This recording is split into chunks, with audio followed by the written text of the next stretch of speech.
Hey, what's up, everybody? I'm Lala Anthony, here to talk about and celebrate Afro-Latinidad. In our food, music, politics, and literature, Afro-Latinos have played a huge role in shaping Latin America and U.S. culture.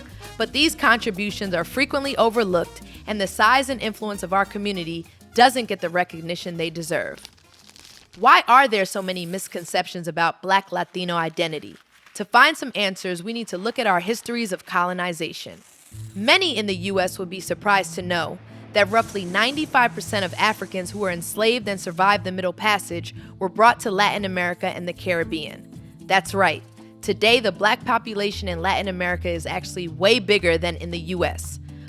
But racial identities develop in different ways in these two regions, which influence how Afro-Latinidad is perceived. See, while all European colonies were founded on white supremacy, their differing approaches to race had a huge impact on the way colonized people self-identified.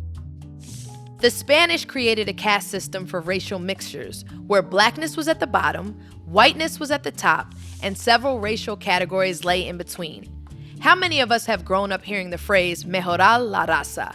That's where the idea comes from. The lighter skin leads to better social status.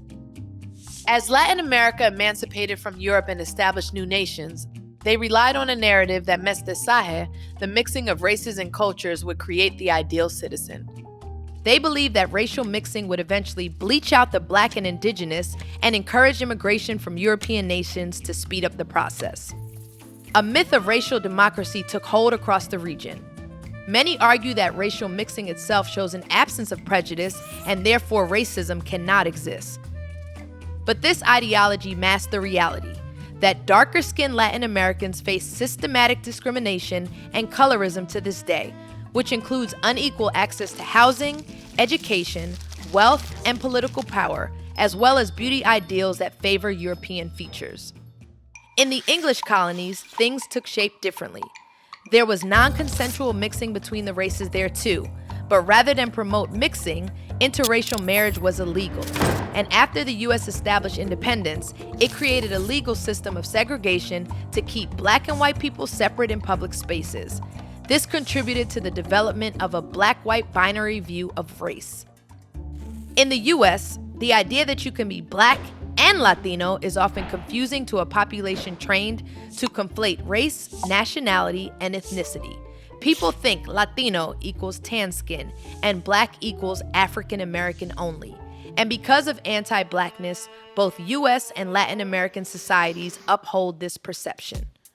But in the real world, Black Latinos and African heritage we carry are essential to Latin American culture and identity. It's in our textured hair or the African drums used in cumbia, merengue, and salsa rhythms, to the global phenomenon of reggaeton, in dances like palos, bomba, or samba, in the Afro-diasporic religions that exist across Latin America, like Santeria and Haitian voodoo. And Afro-Latinos have shaped U.S. culture and history too. Puerto Rican scholar Arturo Schomburg is considered one of the fathers of Black history and played an important role in the Harlem Renaissance. Cuban-American John Carlos was one of the athletes who lifted his fist in a Black Power salute at the 1968 Olympics. Activist and professor Miriam Jimenez Roman played a huge part in shaping our country's understanding of Latinidad. We didn't just make individual contributions, we started movements. In the 1960s, civil rights group the Young Lords, emerged and inspired by the Black Panthers, fought to protect community rights.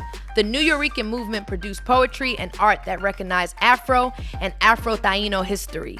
Afro-Cuban rhythms influenced jazz and R&B. And it was Puerto Ricans, Caribbeans, and African Americans in the Bronx who created hip-hop in the 70s and 80s, drawing from their shared struggles.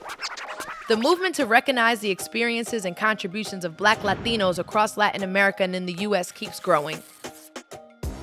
We celebrate our natural hair. We affirm our Black identity in politics and music and literature. So if we want a more inclusive future, let's start by learning our shared history and honoring Afro-Latinos' place in the culture.